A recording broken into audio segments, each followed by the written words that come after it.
Hi, welcome to What's Happening. Here are the top 5 stories. At number 1, the Central Bank of Nigeria (CBN) has again raised the monetary policy rate, which measures interest rates by 50 basis points from 26.25% to 26.75% amid soaring inflation and skyrocketing food prices. CBN Governor Olayemi Cardozo announced this after the Apex Bank's 296th Monetary Policy Committee meeting Tuesday in Abuja. The MPC also retained the cash reserve ratio of deposit money banks at 45% and merchant banks at 14% and retained the liquidity ratio at 30%. Cardozo said the committee was mindful of the effect of rising prices on households and businesses. He expressed its resolve to take necessary measures to bring inflation under control. At number 2, the Senate Tuesday passed a bill seeking to allow anybody appointed as the Inspector General of Police to complete a 4-year term as mandated by Section 7 of the Police Act 2020. The bill was read for the first time and immediately passed through the second and third readings. It was introduced by the Senate leader Okpeyemi Bamidele and considered at the Committee of the Whole.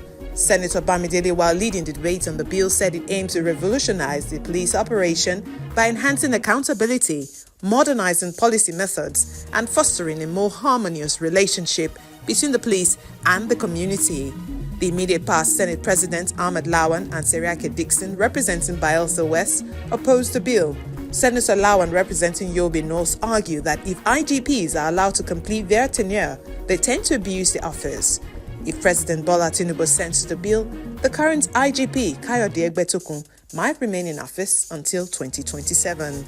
At number 3, presidential candidate of the Labour Party in the 2023 elections, Peter Obi, has issued a 72-hour ultimatum to Bayo Onanuga, special advisor to President Bola Tinubu on information and strategy, to retract his alleged defamatory statement against him. Onanuga had alleged the supporters of Obi are behind the proposed nationwide protest against economic hardship. In a letter by senior advocate of Nigeria and Alex Ejesieme, Obi's lawyer, the former governor of Anambra State is asking Onanuga to tender a public apology published in 4 national newspapers over the widespread defamation and libel or face legal action. Obi said the allegation, which went viral on social media and mainstream media, was read by many within and outside the country. It maligned his hard-earned reputation. At number 4, U.S. Secret Service Director Kimberly Chittle Tuesday resigned a day after acknowledging that the agency had failed in its mission to prevent an assassination attempt against Donald Trump.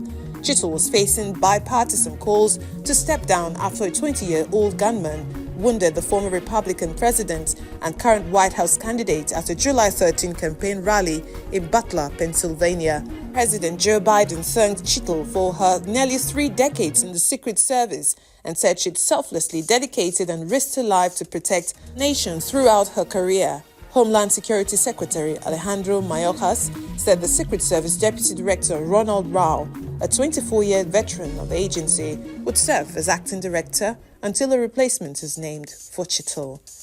And at number 5, athletes and support staff have started arriving in Paris in preparation for the upcoming Olympic Games opening ceremony.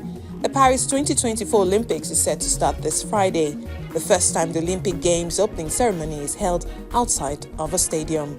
Meanwhile, French Interior Minister Gérald Darmanin said the Israeli athletes will be protected all round the clock during the Games to avoid a repeat of what happened 52 years ago in Germany, the Munich Olympics massacre, in which 11 Israelis were killed by Palestinian militants. That's all for now. See you next time on What's Happening.